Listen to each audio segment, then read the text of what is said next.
Bon sekai limin kutha sekai. Pha na ekewa. Palo kita emu sawa ipau pating thangwa ni. Tuni sate mai cham simnan ko he. Hewa to chang he sate he. Dar pama inda sunga munting kamting amin hiyeson ama capital kehpur. Kisah orang kisah film dia sun inda pumpi sunga salang ahen sanglang ahen solang ahen dublang ahen hijodo si aku te sate umhodo si tukile Amerika kama aku te sate umhodo si tule kusunga biang sunga sate aku te jauh si Macam sim tengah kita bang phat lok kita ekewa ipau pating thangwa min he Kriyeton ikipa nau to kirhonen macam sim nabi wa he nuta to bona no la konen Kimanna ikipa nau be sane en macam dangakan ko yin he pating pathi bu kiran kima pa takitanti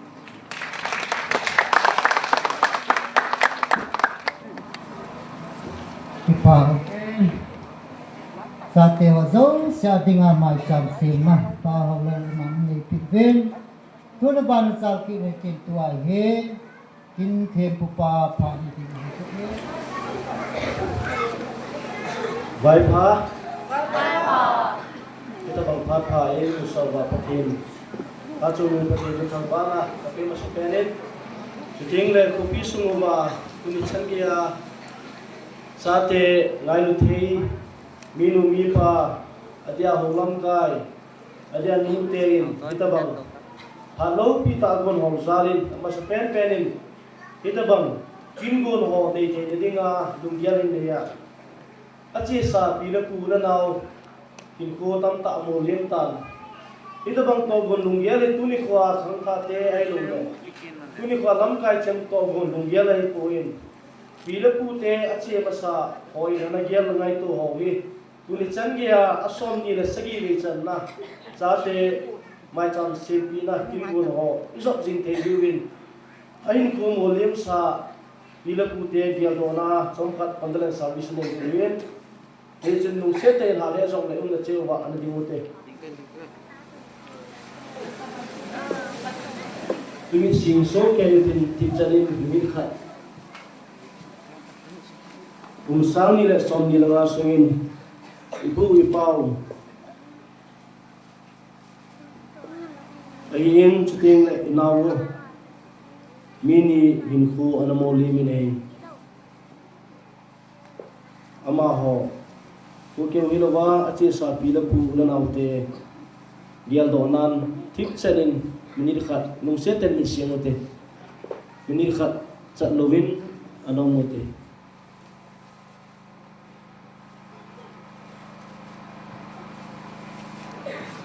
Kapu Abraham Isaac Jacob Pathen Khang luya gona khang tha tuni kho a Adam na lai chang dinga zong ka patheno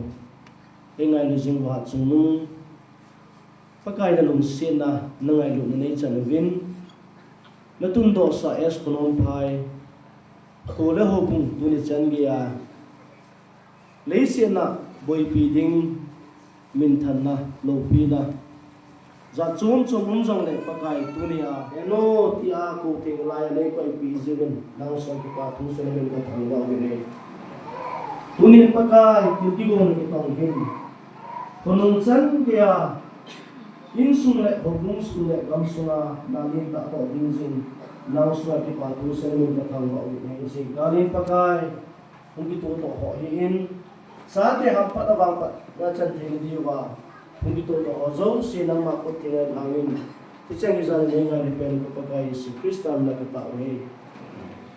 ipi jong na tunin pakin tua pa chomcha holim na hingayin kate Ichalai Bible sang hi akita do in suke tawin Chate lovin Kimanna hin simbo pe engate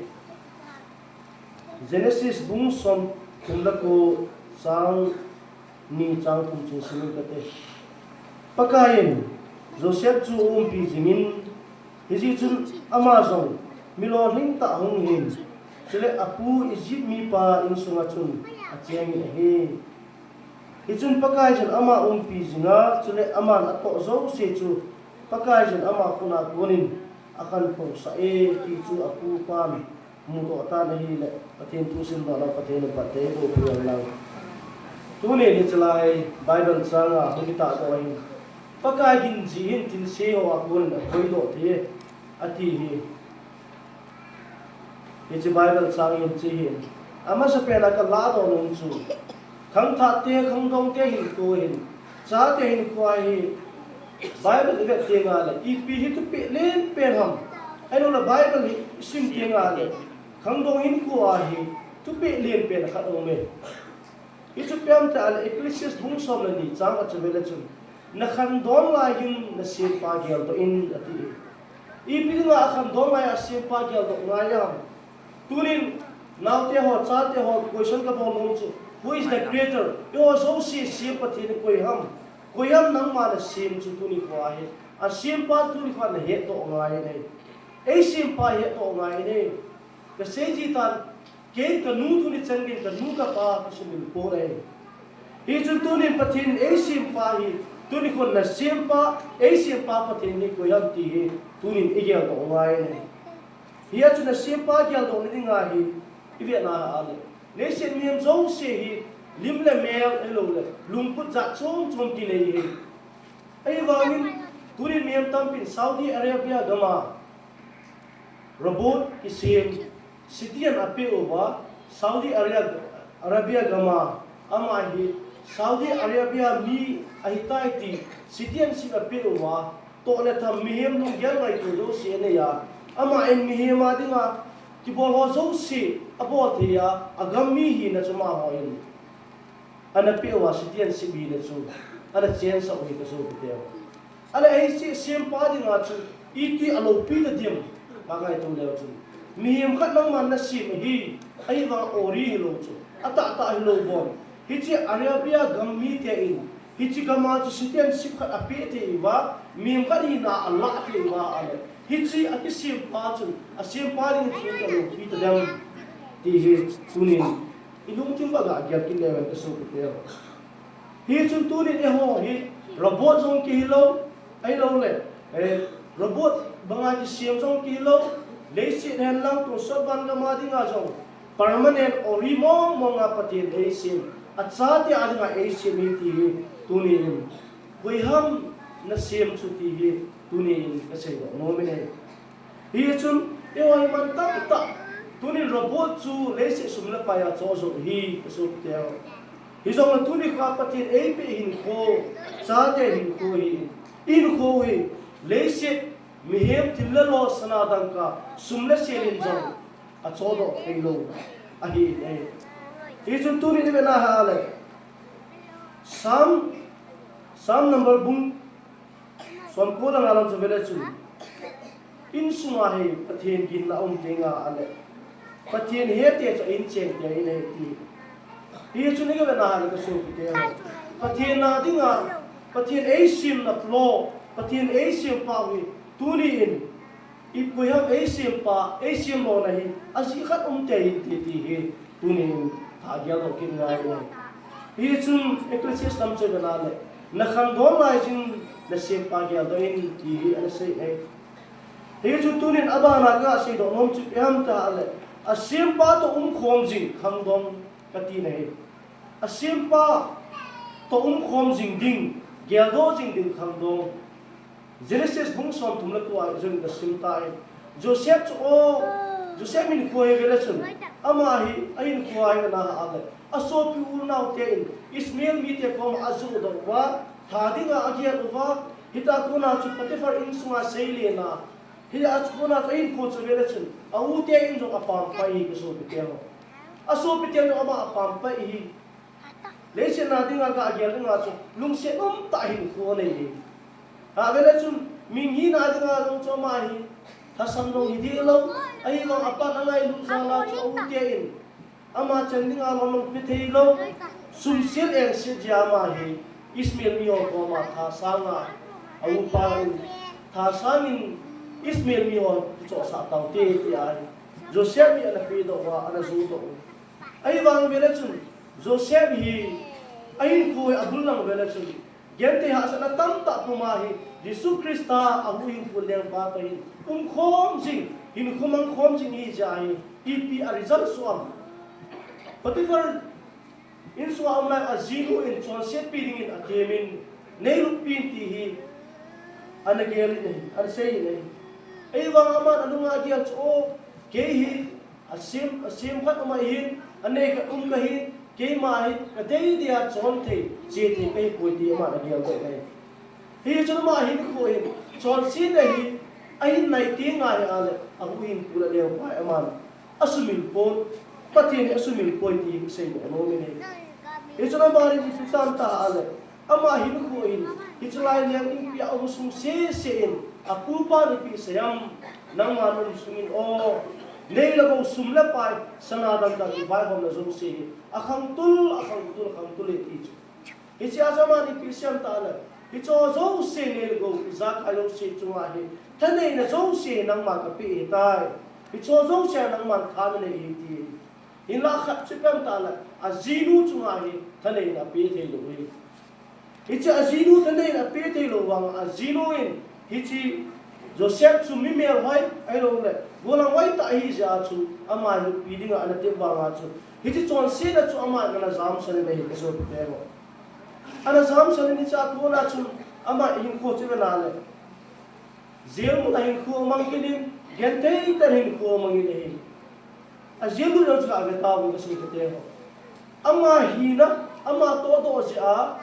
zel a lu hi lo ama te mo na chung chu na chu te mo na ki pan khu ma hi ke sa jo ma hi je la lu nei ale tunin ve na le khang cha te ho ki khong na nom chu cha te ho tunin patien tu khom jing khang tha hi nam na sem ba patien chu nang ma na ge ho jing nam joseph in khon va gen te ni ti ta lo ha san ni ti ta lo va ngol na te hin khunop sa na te apui mang te le se nup sa na hin khu atu in zong a hing jing pathin chu a gya do jing in ama lung de hin khu chore nei hi chu na chu e pi pathei bo na changam tia an ha dang che ni chi ji la ko na chu e chi song ku la ko na chu ama chu i zip ka ma prime minister in ahum pang zo nei tu chi bana na tu ni khwa zop ai lo la nang ma chi de tin na ja service na ji do a promotion nang amu hi lo ke so te ama ai patien gin ja ai ko hi step by step ta kal kala a chai na patien til gon lorin na chu hi chi gam vai pu hi chi gam ma chu prime minister vai hom kana na panga ama se a gam mi te hi ai sum mi te ge in jong tiding ta sa agil kel dang sa tiding a gona chu a hu do chu ko ham ta joseph mi ti ka sei do no me nei e chu tu ne khang tha te naw te cha te ho in joseph min kwa imu do chu pe ham ta le au na in sum jong nei la go wa ani ding se ne a pung jing nei khat te a chang nei ani chan na chu e chi pate par in nei pin chol set pi ding a gong in ai ba anom po nei tunin ve na ha le rep case a ma hi ki pa nei misu se gu elo la india constitution by law dun ju ya rep case ki ti hi a case sa loi suicide che te ni ai wa hi chan ke din mu na ama hi lo na ki mo wa na cha ma in lo hin ta pathian mai ana na ana kal sun na pa hin ama hi ko adi min lo hin na dinga chun kal pi khan na pang the nei ti a chun tu khang tha naw te tam ta ai them zelin ko nei hi ting le mun chom ma na song nei hi ina to na mun mai tu nin tha be ki te ko sei jin ji ta ai kum sa ni la som ni lu sunga hi mi hem de hi lo ei ma de hi lo pathin de hin khuai I chon po wa I kar suan po bu wa le mi nga le nga hi thei long thil jong pathin na ding ai thi ti hi Joseph in ko in chi lan ki mu thein ai Ia jung pathin ging jing gel jinga umo hi chon se ni ada zobi nei Ia ju chon se ki cha in songkul atang nei Joseph in ko ai Tuni ne ho Jose ang ki kham Jose chon se ki cha chi a songkul tang nai ko ai la chon se ki cha lo si a gen thi ha sa la ki tu the I I chen ding a rom tum so in la ki cha te I ti tu ni ka sei do no mi nei Ani chan na chu pi ham ta le Joseph min ko hin Joseph min pathin a yet go ki wi pon pathin asumil pon ai ama in he song le pathin hi ibena ha ale apa tan chu pathin in Joseph min ko hin a pi jing e ti a ki mu chi nei hi chun tu ni khang tha te naw te ho thue the lo ho chula he thei ko min tin tu ni na tha mi yar ki ni Joseph min ko hin a thain sei ki ni te ông na mun zo sia khang to ve ama hi Kunin chon sin na mun na jong le chon sin la ko ni ama hi separated hi ama hi til bon na to khang to ve ani chan nan chon sin na thun na thei mun ho a ko ni ama akital se in azam sanji nei songula alu pi nei patin in ada na koi adom sam zo nei ka so pi le tunin khang tha nau te ho zo sin ro chon sin nei zam san ngai Joseph ba ngai chon sin azam san pi sin patin in ama ai ada na ko nei songul gen alu ne ezun ka sei tai mi em tu chon sin za chum sia phat lo na sia songul hi mi pa lo na songul hi jong le ama ai mi pa lo ai point mi pa hi song le mi pa lo din mo na jong le o patin sumil lo bin ko mangi nei hi chun tunin patin pi thei khang dong inam sung wa ngai cha ai patin pi thei patin chen la thei patin hon pi thei khang dong khunum pai ho bunga ngai cha ai khunum pai ho bunga khang tha hi sa hi patin hon pi thei au me min ati thei na dinga hi tunin khang tha ho zo si challenge ka bol no mai naw te hoi hi chun be na ale tunin hoi ta gel te kum som ni la sigi le channa Chate Nikho in man ne tunin I sa be iman be thom ki sei thei pon izun no sei ta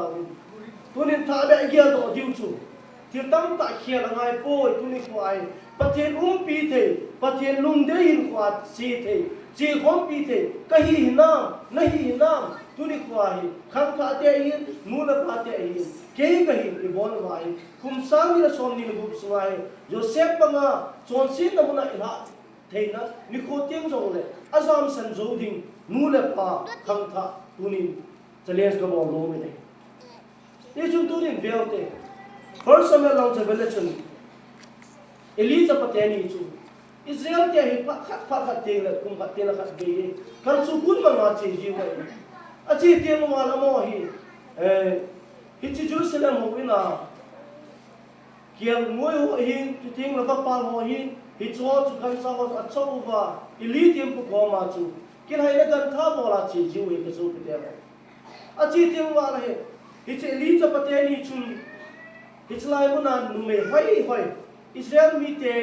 nu me hoi ho chu anu lu pi ji na chon se pi ji ho ne chu te na tiam pu na ne ni nga lom hi chi ipisai ta kyo ro zo si chu ahoi lai cha chu thiam pu ne ding pa cha ma ni pathian nang pe nei ala onin min lo lai mi cho zang lai cha la do onin ama ni aneo nin ki che na nei ho ne ala ipiti tam te ala ka so ki te ho ama ni hi Israel te hi ku ki cha te banga gang nei jing ki do pi nei jing I ta cham na lo e ho de chu ga nei lo ba gal sa ding nei lo ting le ho phung le chang nang le ke ta ki khena ki thak te hi ki nei hi chi ma chui chi pha la ya hi Elisa pateni zong hi mi phalo patien do ma chon hin ko nei ho nei hi cha chi pi ta ta al amani hi ichigala jo namani atihon ta ai atihon pa na chipiti tam te ale apa elitium puong chun ka chate ni thitai ti he pa na chun aleng tu na muna chu hung ke la ni le along bu ki ta bo in athita ai ala hitla ya ka sei do mom chi pham ta ha ni ka chu ki hichi chon sin na khang tha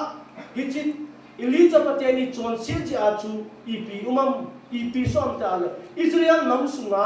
gal ana zo je min hicha chon ma ni chon sin cha chun gal zo te hon ta pore Israel te gal zo te te poi amara ji pi ta ta ale hichi Israel te kam sunga chu pi ta ta ale cham chain cham zamen wai hop de ti chu ting le nanam sunga wa hi ate si lukang ki ti umlo de ti hichi pam ta amani chon sin a chi cha e ko amani chon sit ga je a chu nam sunga sap sen na pathin a koi pi ko so te tuni kam ta te gi ngai tuni nam je a nam hi sap sen a chang te tuni nam til se bol je a i khosung no sap sen a chang te nangin til se na bol je a i nam sung i khosung in sung no sap sen a chang te tuni ni nam sung ka chei ji tan ka vejin ko tam ta hi ko sunga te se ki mulo lukan ki mulo tam ta awai Israel te so hichi ilitsa pateni pathit agi non lo aza hon lo ja Israel namin ato lal banga chu tuni ko hi kham ta te jo pathit kom pi te lo wa hin ko eman kha wa patien de lo namin ko a hin ko eman kha ale eima in sung lo ato kha di he iko sung lo ato kha di he nam sung lo ato kha te ti tunin ka sei do no mi ne hi chun tunin a chai nan ka sei do nom chu pathin gin lo sia ipi som ta ne khan don lai in ko chom cha bu omong han ne aban te la pathin thun se chi pyam ta ne gin lo eng sit bol se jing te hi hin ko thi na la min amano ya ti abani patien gin na umlo sa te ni sia chun in sung nam sung adin tu sim hoi lo ta aso ta nei tuni khang ta te ka til khom na nom chu o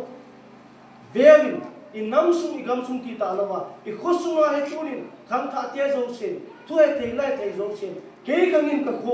ko bung ni sim bang ye ti ki khial na pu ye ti tunin i za khang da om lam ti challenge do bong no me ala chai na ra chi pi ta am ta le hi chi achapate elite chapate son ho chi pi ta am ta le hi ta bang fil ho azao wil hi chi pa lai chin hok ni le penina acha te a hing honin hi chi acha te chi i pi sa wam ta le i ka bo asa mi greek power i ka bo ki ti hi patin lo pi na chu a ki tol mang he ta ti cho tuni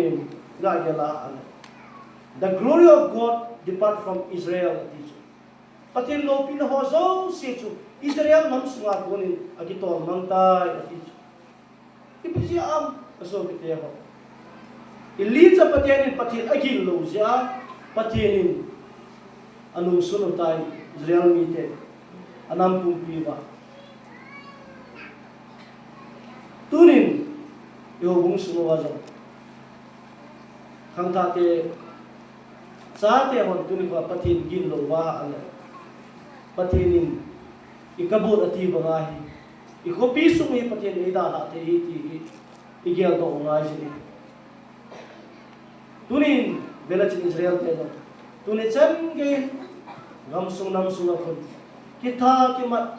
tin ko pa che a che ji ne hi chun Israel tu sim hong bi su na chun agim nei pen miel tam pat adai lo pen chen kam ta Israel se ma gi nei pen chu patin Israel nam hi ada ta ve ati tuni atu pi pen tuni ko ni chlai gi ta do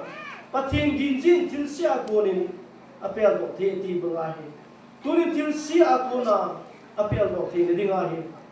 tuni di pinga yam ta la Joseph ni ko banga gente ni ha san ni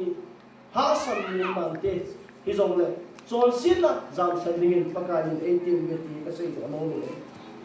abani David in ko velapsun David alo pin alar na chi macha hi poi liangai na jo i macha hi poi pathe lagi ji tong ko je na sa bulaya atha te na yong chu tunin thil dang ji poi pathe lagi ji ti chung tunin ka sei do long chu khang tha te hi lung se ten mina mu te pathe na nu la pa za bon tunin nu la pa za bon te lo khang tha i a de ham sin kha de tunin vai ten gyal ki de pathin pi the tunin pathin chen pi the pathin mancha the pathin thon pi the kham dong i wa tunin namo zo se za la hi in nam suang ti dau te ko pi su dong kial na len ta su ding in namo za la hi khatin o pathin pathe bo ra chan diu tunin zo en pa te an se ta be iko pi in songa plus ya hen master ni ne